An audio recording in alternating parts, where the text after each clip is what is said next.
My best friend sent me a video showing my sister walking around a casino and asked, "Bro, isn't your sister supposed to be paralyzed?" I glanced up from my phone and stared at my sister who sat in a wheelchair right in front of me, just like she had for 2 years. My heart raced. It was impossible. She was shot in the spine during a robbery while on duty as an officer. Labeled the hero cop who jumped in front of a bullet, and there were stitches from the surgery. I rewatched the video showing her at a blackjack table, doing a little dance while she celebrated a win. The timestamp was from last night. I felt my hands shake. "Deborah!" I called out. You can walk?" I turned the phone to her face and played the video. Her face went white, tears started rolling down her cheeks. "Zach?" She called for her caregiver, who quickly emerged and wheeled her away from the living room. "Deborah, wait!" I yelled, trying to chase after her, but the door to her bedroom locked before I could reach her. I stared at the door and tried banging on it twice, but all I received was silence. At home, I tried showing my wife Courtney the video. She squinted, then paused it. "I mean, maybe it's just someone who looks very similar?" "Come on, you know she's paralyzed. Every single doctor we've met for the past 2 years confirmed it," she said before placing a kiss to my cheek. "Don't overthink it." But I had to confirm it. So that night after my wife Courtney went to bed, I snuck back to Deborah's house and installed a tiny camera in her living room vent while she slept. I watched the feed from my car and felt my blood turn cold. There she was, my sister Deborah, walking to the kitchen all on her own. Like a bullet never got lodged into her spine. The video continued. I watched the caretaker Zach spreading documents across the table, making notes. And during their break, I watched them break out into a fist fight, dodging and countering like they were part of John Wick. I felt even more stumped. And this time, I needed the truth. I went inside my sister's apartment the next day after I saw Zach step out to grab groceries. I found her in the kitchen and crossed my arms, blocking her way out. "Deborah, how long have you been able to walk?" I asked in an icy voice. Deborah shook her head, trying to wheel her way past me. "Why did you lie to me? We're family. I stuck by you through thick and thin, Deborah. I was here when your ex-husband left. I was here when your child got run over by a bus. I was here when you needed the motivation to do anything." Deborah trembled at my words before breaking out into tears. "I was trying to protect you." She took a deep breath and physically stepped out of the wheelchair. "I had to keep pretending because if I didn't, I knew they'd go after you next." I paused. "Go after me next?" "What are you even talking about?" I asked. "The bullet that hit me wasn't from the robbery suspect. The angle was all wrong. It came from behind me, just as I stepped in front of you. What I'm trying to say is, someone tried to hurt you that day, not me. You just got lucky, really lucky." I felt my heart race. "Someone was after me? Why?" "There's something else," she said, pulling out a folder full of medical reports, the same ones I saw her discussing with Zach from the camera I hid in the vents. "The killer is still after you." She pointed to one of the documents confirming that there was poison in my blood tests from my last 3 physicals. I pressed my lips together, digging my fingernails into my palm. "You know who it is, don't you?" She frowned and nodded slowly. "That's why Zach is here. He's the detective in charge of investigating you." "Who is it?" I asked quietly. She shook her head. "Just leave it to me and Zach." "No," I interrupted. "Just tell me who." "Your wife. It's your wife, Courtney," she said abruptly before laying out the facts. My wife had taken out a $1 million life insurance policy on me without saying anything. And her partner, the guy who actually shot my sister, was my business partner, TJ. "Why not just arrest them with this?" I asked. Deborah shook her head. "Can't prosecute unless there's a crime being committed. Unfortunately, the bullet I took for you isn't enough. Help us catch her in the act." We set up a sting operation. I went home, pretended to collapse during dinner to make her think the poison she'd been putting in my food was working. Courtney would call 911, playing the panicked wife perfectly. Then at the hospital, after hearing that I was fine, she'd wait until the nurses left me alone before sneaking in to finally finish the job. Everything went perfectly. There I was, pretending to be unconscious at the hospital after collapsing. I kept my eyes closed and my breathing steady as Courtney walked over to my bed. She picked up the pillow from the chair and held it over my face. "Should have died 2 years ago," she whispered. "Freeze!" 2 officers flooded into the room. Courtney dropped the pillow and spun around to find herself surrounded. And for a second, I thought we'd won. But then one of the officers turned his gun towards me and grinned. It was TJ, my business partner. "I missed once. What are the odds I miss again?" The 2 real officers stood frozen, their guns drawn but aimed at nothing specific, while TJ kept his weapon trained on my chest. I couldn't breathe, couldn't move. Just watched as his finger rested on the trigger like he was deciding whether to finish what he started 2 years ago. The door crashed open and Deborah burst through in her wheelchair, Zach right behind her pushing hard. She was screaming my name over and over, her voice raw with panic, and TJ's eyes flicked toward her for just a second before he grabbed Courtney by her hair and yanked her in front of him like a shield. Courtney yelped in pain and tried to twist away, but he had her locked tight against his chest, the gun now pressed against her temple instead of pointed at me. One of the real officers, a younger guy with sweat pouring down his face, tried to step forward, but TJ shook his head and backed toward the window. The other officer was older, calmer, and he held up one hand while keeping his weapon steady. Nobody knew who to trust, or who the real threat was, and I could see the confusion written all over their faces as they tried to figure out if TJ was actually a cop or something else entirely. My hand shot out and slammed down on the emergency call button mounted to the bed rail, hitting it 3 times fast before TJ realized what I was doing. Alarms started blaring throughout the entire floor, a sharp electronic shriek that made everyone flinch except TJ. He swung his gun toward the ceiling and fired once, the shot so loud in the small room that my ears started ringing immediately. Ceiling tiles exploded and rained down in chunks of white dust and debris, while nurses came running from every direction down the hallway. In the chaos of bodies and shouting and the alarm still screaming, TJ shoved Courtney hard toward the 2 officers, and she stumbled forward into the younger one's arms. He went down under her weight, and his gun clattered across the floor while TJ spun and crashed through the doorway into the packed hallway. People were screaming and diving out of the way as he bulldozed through them, knocking over a medication cart that went sliding into the wall with a metallic crash. I tried to sit up, but my legs were tangled in the sheets, and by the time I got free, he was already gone around a corner. Zach took off after TJ without saying a word, just launched himself out of the room at a full sprint, while the older officer tackled Courtney to the ground right there in the doorway. She hit the floor hard and started screaming that TJ forced her into everything, that she never wanted to hurt me, that he threatened her family and made her do it all. Her voice was high and desperate and kept breaking into sobs while the officer yanked her arms behind her back and slapped handcuffs on her wrists. The younger officer was back on his feet now, talking fast into his radio about shots fired, an officer needs assistance, and a suspect fleeing on foot. I was shaking so hard I thought I might fall out of the bed, just watching my wife face down on the hospital floor in handcuffs while she cried and begged and tried to make excuses. The older officer hauled her up to her feet, and she looked at me with mascara running down her face in black streaks, her mouth moving like she wanted to say something but no words coming out. Hospital security hit the lockdown button exactly 90 seconds after TJ fired that shot, and I heard the heavy magnetic locks slam into place on every exit throughout the building. Metal security gates started rolling down over doorways, and a computerized voice came over the intercom announcing a code silver, active threat, all staff and visitors shelter in place. TJ had already disappeared into the service corridors by then, those back hallways that staff used to move supplies and equipment without getting in the way of patients. The younger officer who TJ's shot had grazed was sitting against the wall, now getting bandaged by a nurse who kept telling him to hold still. Blood was seeping through his uniform sleeve, but he looked more angry than hurt. His jaw clenched tight while he radioed descriptions to responding units. Male, 6'2", 200 pounds, brown hair, wearing a patrol uniform with badge number 473. Armed and dangerous, shots fired, officer down. The nurse wrapped gauze around his arm in quick, efficient movements, and he never stopped talking into his radio the whole time. Deborah wheeled over to my bedside fast enough that the chair's wheels squeaked on the linoleum floor and grabbed my hand in both of hers. Tears were streaming down her face, and she kept saying she was sorry, that she never thought TJ would be dirty enough to steal a badge and infiltrate the sting operation. Her hands were shaking as bad as mine, and I could feel her pulse racing through her palms where they pressed against my wrist. I wanted to tell her it wasn't her fault, but my throat was too tight to get words out, so I just squeezed her hand back and tried to breathe. Zach came back about 10 minutes later looking furious and empty-handed, his face red from running and his shirt soaked with sweat. He explained between gasping breaths that TJ knew the hospital layout way too well, that he'd escaped through a loading dock that connected to the parking garage before perimeter units could get into position. The exits were locked down now, but TJ had already made it outside the secure zone, probably had a car waiting somewhere close. Zach punched the wall hard enough to leave a dent in the drywall and swore under his breath while Deborah just kept crying and holding my hand. They tried to question Courtney right there in the hallway, but she invoked her right to an attorney the second they asked her anything beyond her name. The words came out mechanical like she'd practiced them, and the older officer just nodded and stopped asking questions immediately. A detective showed up maybe 5 minutes later, a tall guy in his 40s with gray starting at his temples and tired eyes that had seen way too much. He introduced himself as Detective Aiden Goodwin and told me we'd all need to give formal statements, but right now the priority was securing the scene and processing evidence from the failed sting. He had this calm, professional way of talking that made me feel slightly less like I was about to throw up, and he posted an officer outside my room before heading down the hallway to coordinate with hospital security. I could hear him on his phone talking about crime scene techs and evidence collection and getting the hospital cameras pulled for review. I spent the next 3 hours sitting in a small interview room, giving my statement to Aiden while a recorder ran on the table between us. He asked me to start from the beginning, from when I first saw the casino video of Deborah walking, and I talked until my throat was raw trying to explain everything. Meanwhile, hospital security was reviewing camera footage in their office down the hall, and eventually they found video showing TJ's entry through a service entrance, using what looked like completely legitimate police credentials.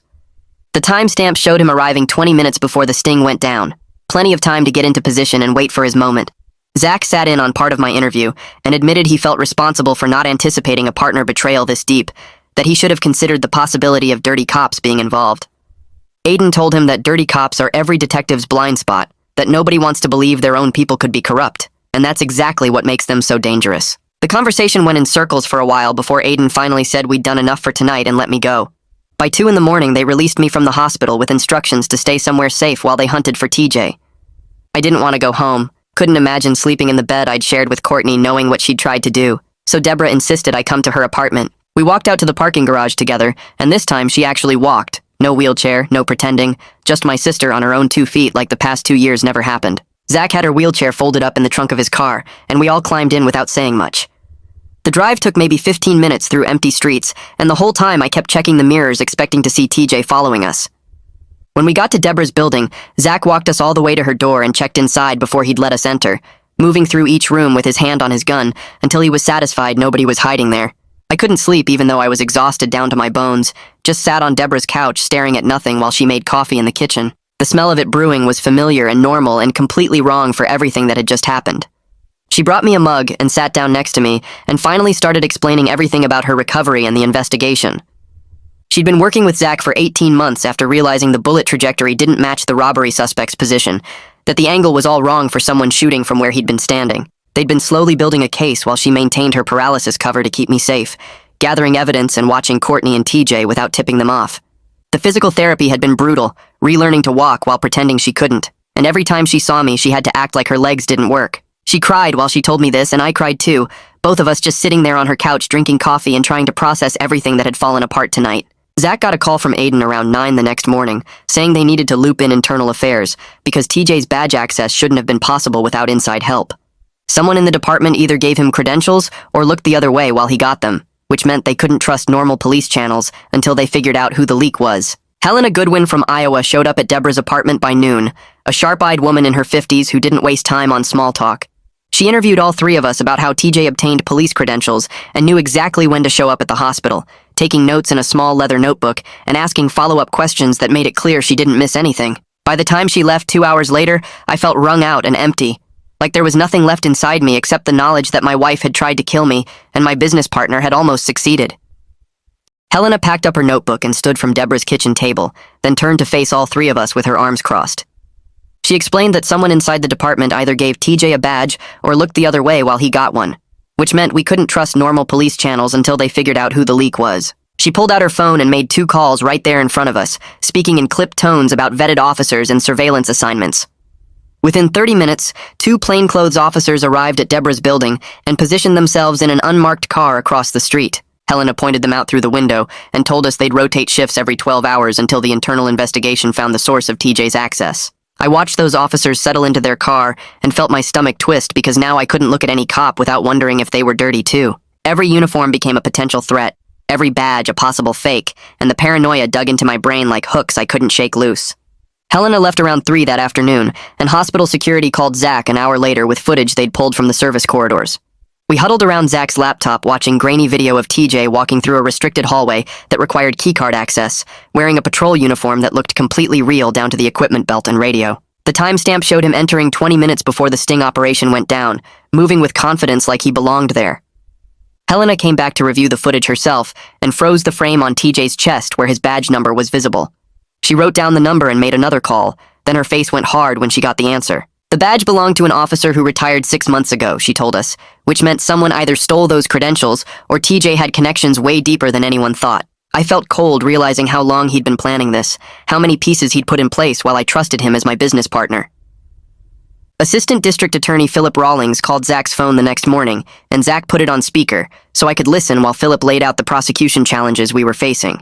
His voice sounded tired even through the phone as he explained that the attempted smothering was solid evidence with 2 officer witnesses who saw Courtney holding the pillow over my face, but the poison evidence had problems.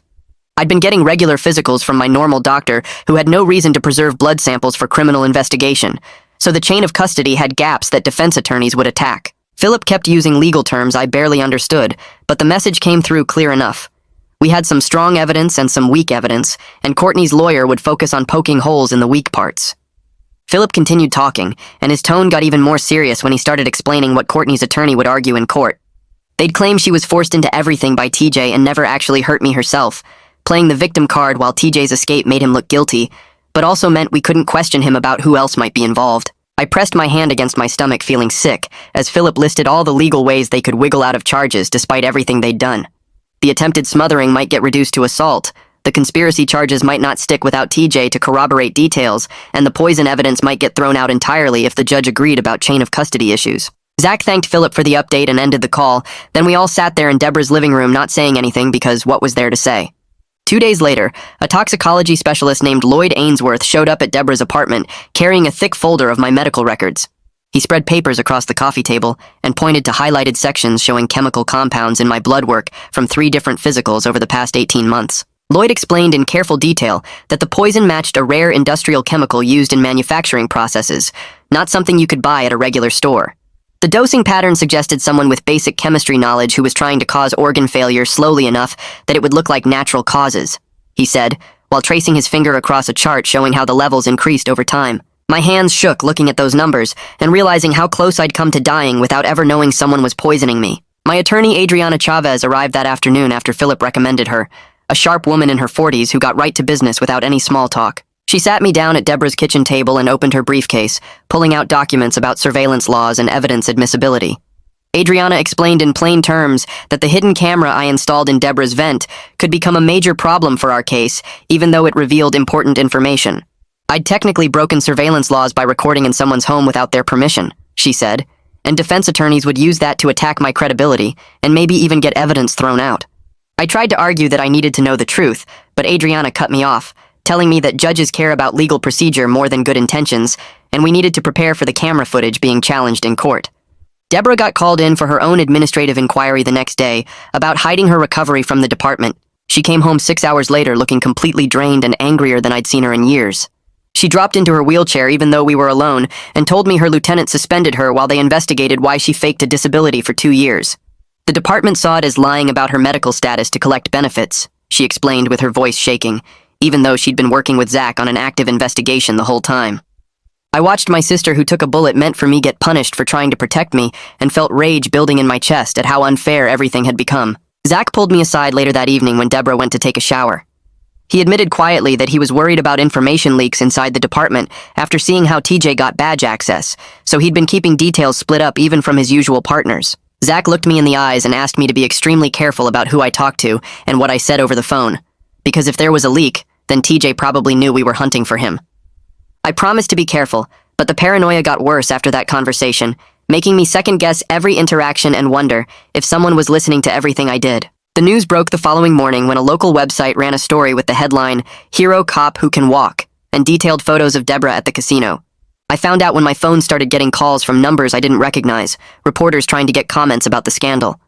Deborah saw the article on her laptop and started crying, devastated that her sacrifice to protect me was twisted into a story about disability fraud while the actual murder conspiracy got buried under the sensational angle. The article barely mentioned Courtney or TJ, or the fact that someone tried to kill me, focusing instead on how much money Deborah collected in benefits during her fake paralysis. I sat next to my sister while she cried and felt helpless watching her get destroyed publicly for trying to save my life.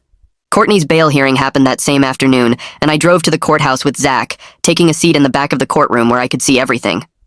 Philip argued that Courtney was a flight risk who attempted murder and should stay in custody, but her attorney stood up in an expensive suit and painted her as a victim of TJ's manipulation with no prior criminal record. The judge listened to both sides and set bail at $200,000 with ankle monitoring, then banged his gavel before I could process what was happening. I watched in complete disbelief as Courtney's parents posted bond 2 hours later, and she walked out of the courthouse that evening wearing the ankle monitor but otherwise free. She looked right at me as she left with her parents, and I saw something cold in her eyes that made me understand she didn't regret any of it. She was just sorry she got caught. That night I couldn't go back to the house knowing Courtney might show up there despite the ankle monitor. Deborah drove me to an extended stay hotel on the edge of town and helped me pack essentials from my car. She grabbed my laptop bag while I carried a duffel with clothes and toiletries. Zach made calls to arrange patrol checks on the hotel location every few hours. The front desk clerk barely looked up as I checked in for an indefinite stay. My room was on the 3rd floor with a view of the parking lot, and a kitchenette I knew I wouldn't use. I dropped my bags on the bed and opened my laptop to check work emails. The inbox was flooded with messages from clients. Most of them asked vague questions about rumors they'd heard. A few were more direct about whether they should find a new vendor. I watched my professional reputation collapse in real time as I scrolled through 43 unread messages. One client had already sent a cancellation notice for a contract worth $30,000 annually. Another asked if the business was even still operational given the circumstances. I closed the laptop without responding to any of them because I didn't know what to say that wouldn't make things worse. The forensic accountant called on day 5 while I was drinking hotel coffee that tasted like cardboard. She introduced herself as the investigator assigned to examine my business records. Her voice was professional and detached as she explained what she'd found. Funds had been siphoned from company accounts over the past 8 months. The total came to nearly $80,000 transferred to an offshore account. She traced the account to a shell company that appeared connected to TJ through matching registration addresses.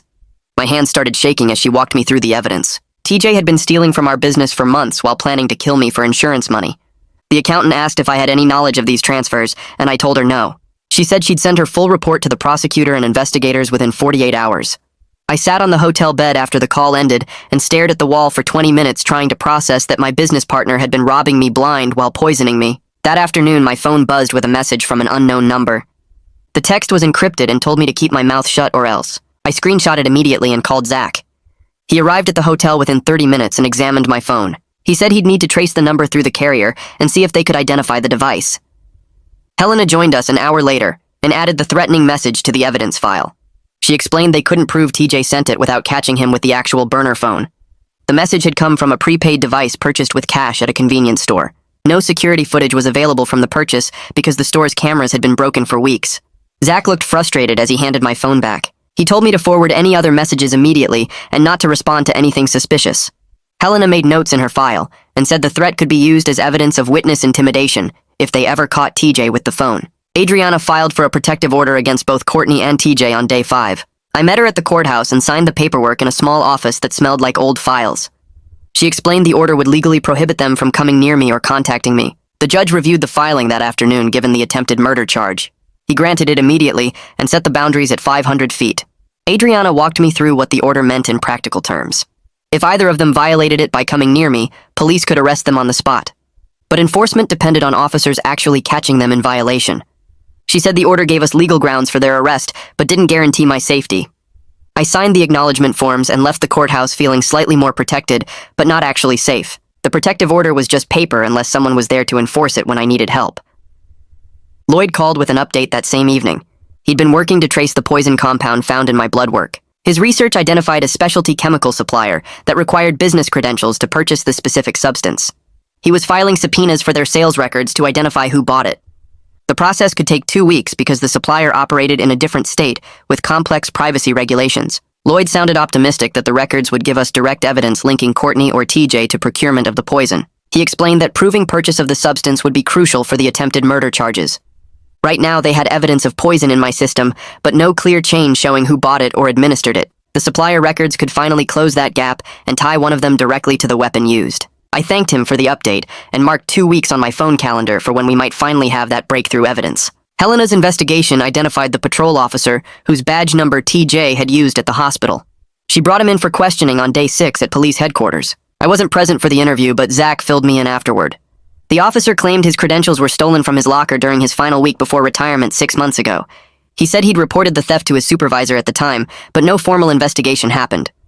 Helena was skeptical about the timing because TJ couldn't have planned the hospital sting 6 months in advance. She started investigating the retired officer's finances, looking for signs of payment from TJ. Bank records would take time to subpoena, but she wanted to rule out whether he'd sold the badge rather than had it stolen. Zach said Helena was thorough and wouldn't let the investigation stop at a convenient story. If the officer had been paid off, she'd find the evidence in his financial records and charge him with selling police credentials. Zach spent hours on day 6 reviewing body cam footage from the hospital sting. He called me that evening with news that made me feel slightly better about the case. The footage had clear audio of Courtney saying those exact words while holding the pillow over my face. The recording captured her voice without any distortion or background noise. Philip confirmed this was strong evidence of intent and premeditation when Zach shared it with the prosecutor's office. Even if the poison evidence had chain of custody problems, the body cam footage showed Courtney actively trying to kill me with multiple officers as witnesses. Philip said this strengthened the attempted murder charge significantly because it proved she was trying to finish what the poison had started. The audio would be hard for any defense attorney to explain away. Zach sounded satisfied as he walked me through how the footage would be used at trial. I felt relief knowing there was at least one piece of solid evidence that couldn't be disputed or explained away by her lawyers. Deborah and I had a difficult conversation on day 7. She came to my hotel room and we sat across from each other at the small table near the window. I told her I needed her to stop keeping secrets even when she thought she was protecting me. She agreed and apologized again for maintaining the paralysis cover for so long. She explained that pretending she couldn't walk had been eating her alive. Every time she saw me, she wanted to tell the truth, but believed it was the only way to investigate without tipping off whoever was after me. If Courtney or TJ knew she could walk and was actively investigating, they might have accelerated their plans or disappeared entirely. Deborah's eyes filled with tears as she talked about the weight of lying to me for 2 years. I understood her reasoning, but told her I needed honesty going forward, no matter how hard the truth was to hear. She promised to keep me informed about the investigation and her own situation with the department. We hugged before she left, and it felt like we were finally rebuilding trust through transparency instead of protection through secrets. A search warrant on TJ's office got executed that afternoon while I was still at the hotel. Zach called me with the update around 4 o'clock. Investigators had found burner phone packaging in TJ's desk drawer. There were handwritten notes about my schedule, including times I usually left work and routes I drove home. They also discovered a folder containing printouts of the life insurance policy Courtney had taken out on me. The documents had highlighting and margin notes discussing payout timelines and beneficiary requirements. Zach's voice carried satisfaction as he walked me through each piece of evidence. He said they were finally building a solid evidence chain that connected TJ directly to the conspiracy. The notes about my schedule proved surveillance and planning. The insurance policy documents showed his knowledge of the financial motive. The burner phone packaging potentially linked him to the threatening message I'd received. Everything was coming together to prove this wasn't just Courtney acting alone, but a coordinated conspiracy between her and my business partner. On day 8, the chemical supplier's records finally arrived at Lloyd's office. He called me that morning to confirm what we'd been hoping to find. A purchase matching the poison compound had been made 6 months ago using a credit card in Courtney's name. The records showed the exact chemical formula, quantity purchased, and shipping address that matched our home. Lloyd had already forwarded everything to Philip and the investigative team. Philip called me an hour later to explain this was the breakthrough we'd been waiting for. The purchase records directly tied Courtney to procurement of the weapon used in the attempted murder. Her defense attorneys couldn't claim she was coerced by TJ when she was the one who bought the poison months before the hospital incident. The evidence showed premeditation and planning on her part, independent of whatever TJ had done. Philip sounded confident as he explained how this evidence would be used at trial. Between the body cam footage, the purchase records, and the insurance policy, they had a strong case proving Courtney had planned and attempted to murder me for financial gain. That afternoon, my phone started ringing, and I stared at the screen showing Courtney's name. Adriana sat across from me at the hotel room desk reviewing paperwork, and she looked up when she heard the ringtone. She grabbed my phone and opened the recording app before handing it back. I hit answer and put it on speaker. Courtney's voice came through shaky and crying. She said TJ forced her into everything by threatening to hurt her parents and her sister. She begged me to tell Philip she was scared and didn't want to hurt me. She kept saying she had no choice and TJ would have killed her family if she didn't help him.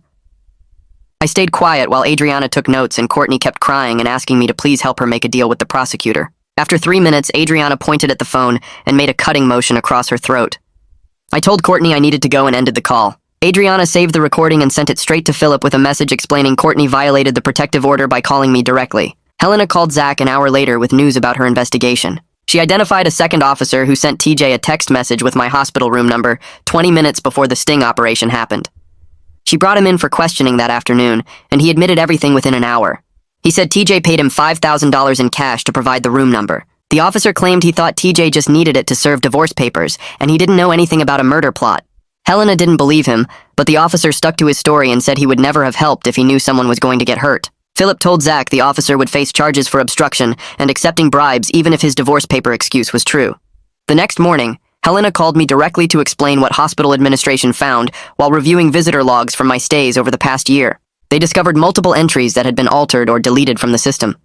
Someone with access to the hospital computers had been covering tracks and helping TJ watch my movements. Helena said she was expanding her investigation to include everyone who worked in the hospital security office. I felt sick knowing they had been watching me for months while I thought I was safe getting my regular checkups. Every doctor visit and every time I stayed overnight for tests, someone had been feeding information to TJ about where I was and when I would be alone.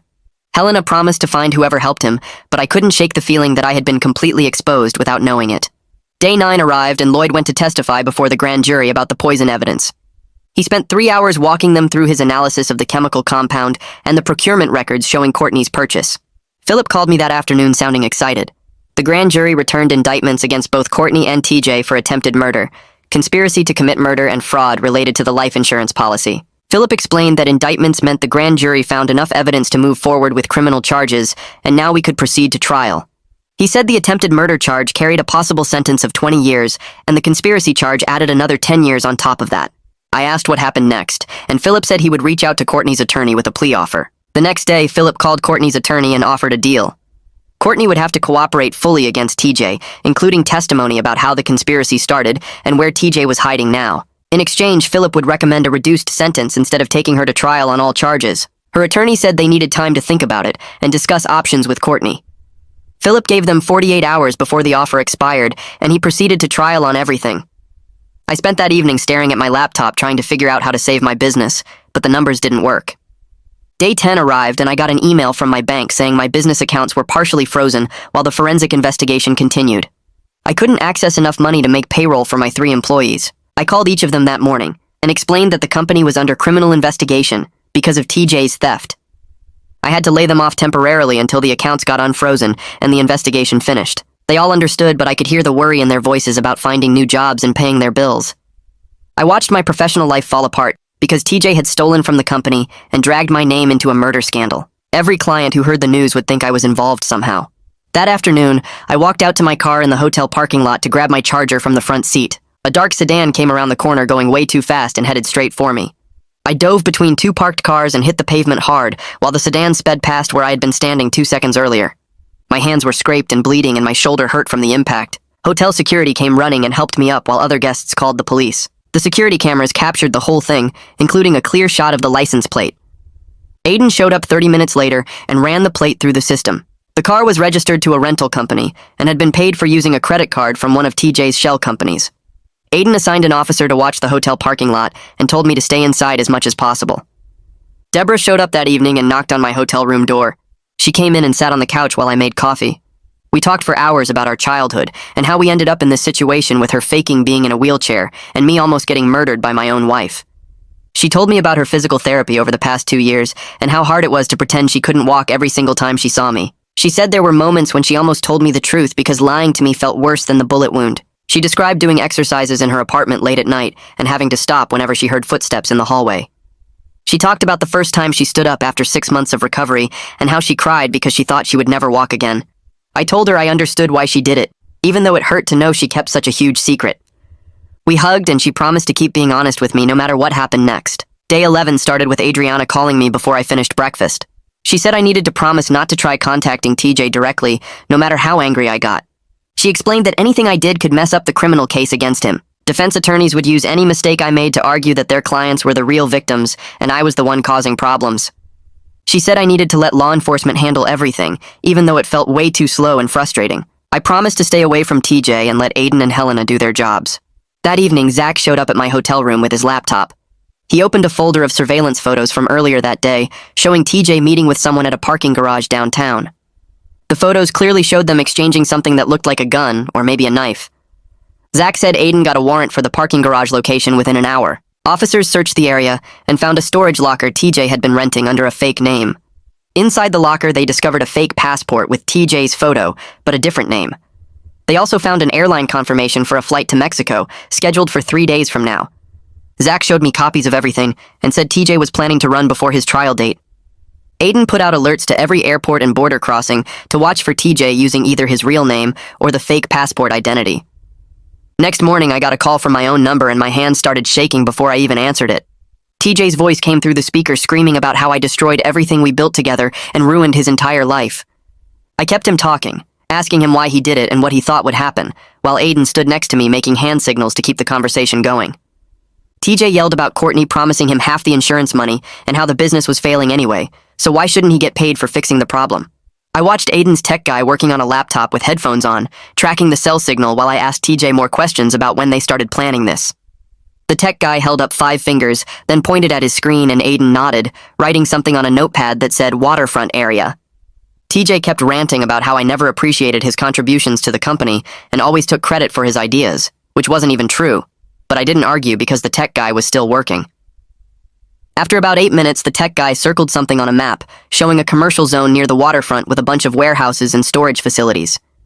Aiden grabbed his radio and started calling for tactical units to respond to that location, while I kept TJ talking by asking about the poison and how he got Courtney to go along with everything. Tactical officers arrived at the waterfront location within 20 minutes, and I watched from the police station as Aiden coordinated the response over multiple radio channels. They set up a perimeter around 3 warehouses and 2 garage buildings, checking each structure systematically, while I sat in a conference room feeling useless. One of the tactical guys radioed that they found TJ's rental car parked behind a garage, and Aiden ordered everyone to hold position and wait for more backup. I heard radio chatter about movement inside the garage, and then someone yelling that there was a hostage situation. My stomach twisted when Aiden explained that TJ had grabbed a maintenance worker who was servicing equipment in one of the garage bays. The tactical commander requested a hostage negotiator, and Aiden made the call while I sat there thinking about how someone else might get hurt because of me. The negotiator arrived 30 minutes later, and I listened to radio updates about her trying to establish contact with TJ through a phone they slid under the garage door.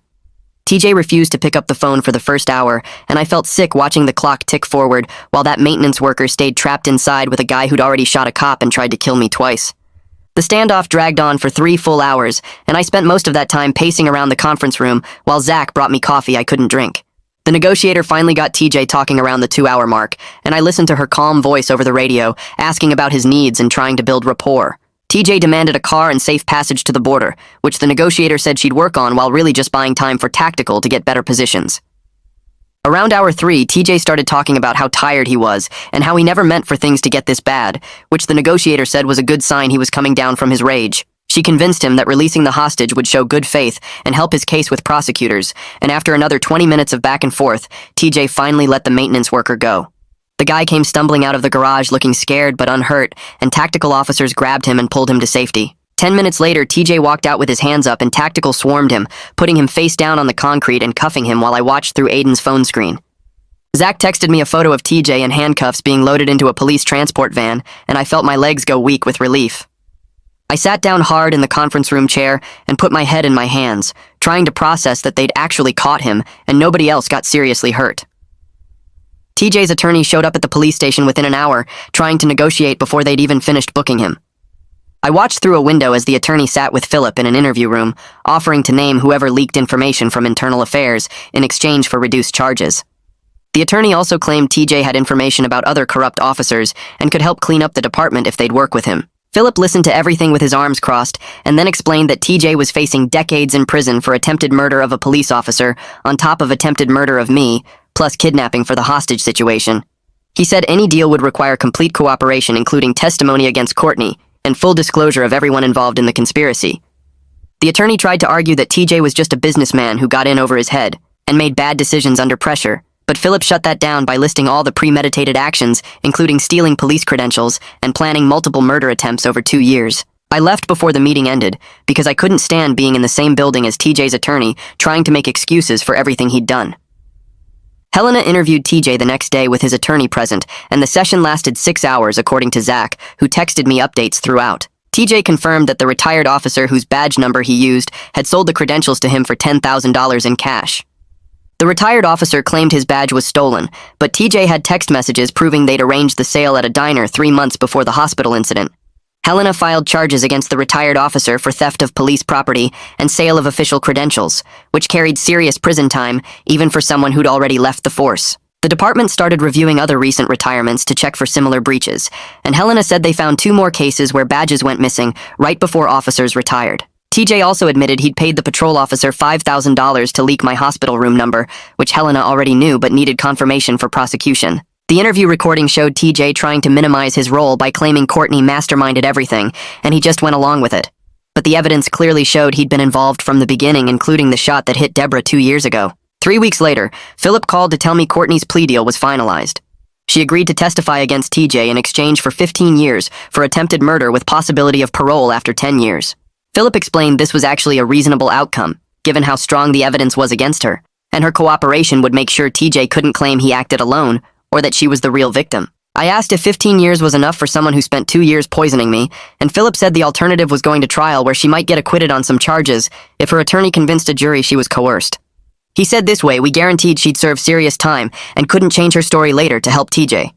Adriana agreed with Philip's assessment when I called her afterward, though she understood why it felt wrong that Courtney might get out in 10 years while I'd spend the rest of my life dealing with what she did to me. TJ got held without bail after his attorney's negotiation attempt failed, and the judge reviewed his case. The judge looked at TJ's 2 escape attempts, the hostage situation, and the assault on multiple officers during the hospital incident, and decided he was too dangerous to release. TJ's trial date got set for 6 months out, and Philip felt confident about getting convictions on all counts. He had overwhelming physical evidence, including the hospital body cam footage, Courtney's testimony, the poison procurement records, the stolen badge, and TJ's own admissions during Helena's interview.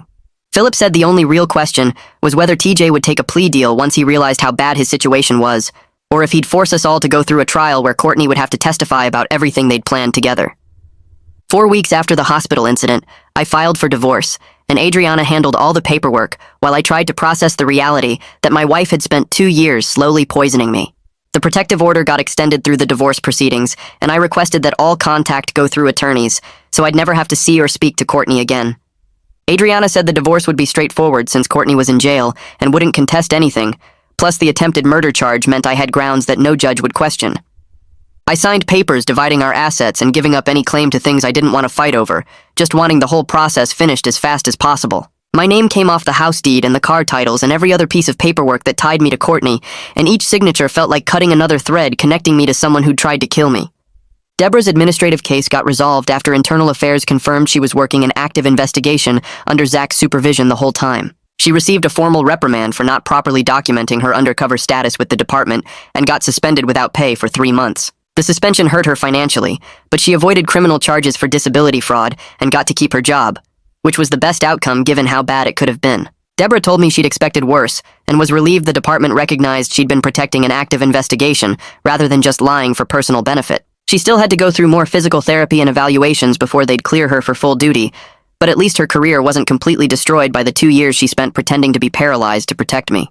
6 weeks after the hospital incident, I got called to testify before the grand jury and spent 4 hours recounting everything from finding the casino video through the failed sting operation. I sat in a witness chair answering questions from Philip and the grand jury members about my relationship with Courtney, the business partnership with TJ, and every detail of how I discovered the conspiracy. They asked about the hidden camera I installed in Deborah's apartment, and I admitted it was probably illegal, but explained I needed to confirm what I'd seen in the casino video.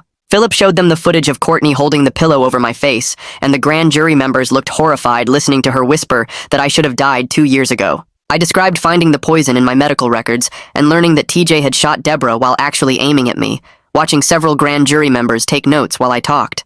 After I finished testifying, Philip walked me out and said my testimony was strong and credible, and the grand jury seemed appropriately horrified by how long the conspiracy had been going on and how close Courtney and TJ had come to succeeding. 2 months later, the forensic accountant's final report landed on my desk, showing TJ had stolen over $100,000 through fake vendor invoices and diverted payments. I stared at the numbers feeling sick because I'd trusted him completely and never checked the books myself. My 3 employees quit within a week after the news broke, and client after client sent termination emails saying they couldn't work with a company tied to an attempted murder case. I spent a weekend going through all the paperwork and realized I couldn't afford to keep the business running alone, even if clients stayed. The rent on the office space, the equipment leases, the insurance costs all added up to more than I could handle without TJ's half of the income. I filed the dissolution paperwork on a Tuesday morning and watched the clerk stamp it approved, officially ending the company I'd spent 6 years building. Walking out of the courthouse, I felt like I'd lost everything in 2 months. My wife, my business partner, my career, all gone because people I trusted wanted me dead. A former colleague named Danilo called me that same week and said he had contract work available if I needed it. He'd heard about everything through the industry gossip, but told me he didn't care about the scandal as long as I could do the job. The pay was almost half what I used to make, and there was zero job security since contracts could end anytime. But I needed income to cover my hotel costs while I figured out my next move. I took the first contract doing basic data analysis work that felt beneath my skill level, but at least kept me busy during the day. The work was mind-numbing compared to running my own business, but every paycheck meant I could afford another week at the hotel and another week of not being homeless. I picked up a second contract through another connection doing similar boring work, and between the 2 jobs I was pulling enough income to cover basics and start saving a tiny bit each month. Deborah called me 3 weeks after the business closed and asked if I wanted to grab coffee. We met at a place near her apartment and spent 2 hours talking about everything that happened, and for the first time in years we were completely honest with each other. She admitted how hard it was to pretend she couldn't walk every time she saw me, having to stay in that wheelchair and act helpless when she just wanted to tell me the truth. I told her about finding the casino video and installing the hidden camera, and she laughed, saying she should have been more careful about where she went. We agreed to meet twice a week for coffee and just talk. No more secrets or lies between us. She was back in physical therapy, working toward getting full-duty clearance from the department, doing exercises and tests to prove she could handle patrol work again. I started seeing a therapist that same month to deal with everything: the betrayal, the near murder, the loss of my business and marriage. My therapist was this older woman who specialized in trauma, and she helped me understand that what I was feeling was normal after someone you loved tried to kill you. 3 months after the hospital incident, Zach started checking in with me every few days. He'd call or text asking how I was doing and if I felt safe where I was staying. During one coffee meeting with him and Deborah, he admitted he felt guilty about how the sting operation went wrong with TJ showing up as a fake cop. I told him his investigation probably saved my life, even if the execution got messy, because without him and Deborah working together, I'd be dead, and Courtney would have collected the insurance money. He seemed relieved to hear that and said he'd been beating himself up about not catching TJ's badge access earlier. He gave me updates about the case preparation and said both Courtney and TJ's trials were moving forward through the system. The prosecutors were building solid cases against both of them, with all the evidence from the hospital, the poison analysis, the financial records, everything. Philip called me 4 months after everything started and said TJ's trial got scheduled for month 6. He explained I'd probably need to testify about the business relationship and everything that led up to the hospital confrontation. Adriana started coaching me on how to handle cross-examination, teaching me to stay calm and not let defense attorneys provoke me into angry responses. She said defense lawyers would try to make me look unreliable or like I had ulterior motives, and I needed to stick to simple factual answers without getting emotional. We practiced for hours with her playing the aggressive defense attorney, asking me hostile questions and trying to trip me up.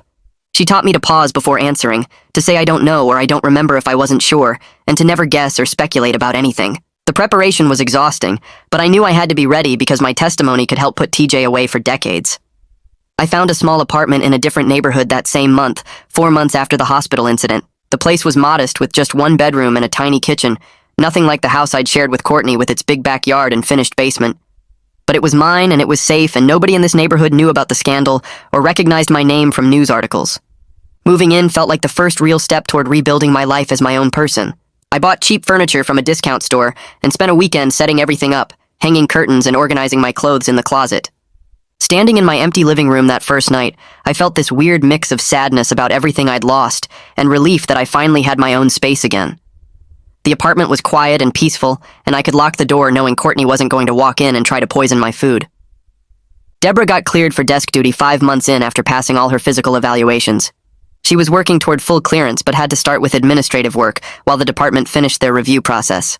We kept up our weekly coffee meetings and started talking about our parents and childhood memories, rebuilding the relationship that got strained by years of secrets. She told me stories about protecting me when we were kids, how she always felt responsible for keeping me safe even back then. I shared memories of looking up to her when she became a cop, how proud I was that my sister was out there helping people. We talked about her sacrifice taking that bullet for me and how she spent 2 years in a wheelchair to protect my life. The weight of what she'd done for me hit differently now that we were being honest, and I understood how much she'd given up to keep me alive. My therapist helped me work through trust issues and the constant fear that someone was going to hurt me. I was getting better at sleeping through the night without waking up in panic, though some nights were still rough. She taught me to recognize my triggers before they overwhelmed me completely, like how certain sounds or unexpected movements would send my heart racing. Some days were harder than others, and I'd find myself checking door locks multiple times or looking over my shoulder in parking lots. But I was making progress slowly, learning to feel safe in my own apartment and trust that not everyone was trying to hurt me. The therapy sessions gave me tools to manage the fear instead of letting it control my whole life.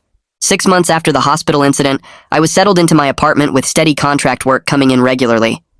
My relationship with Deborah was healthier than it had been in years because we were building it on honesty instead of secrets and lies. I was sleeping better than I had in years, usually making it through whole nights without nightmares about Courtney holding a pillow over my face. Life wasn't perfect, and I still carried the weight of everything that happened, the betrayal and the fear and the loss.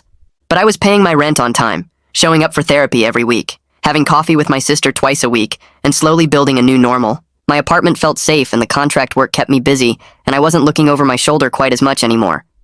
The trials were coming up and I'd have to face Courtney and TJ in court, but for now I was just focused on getting through each day and continuing to heal. So yeah, that is everything.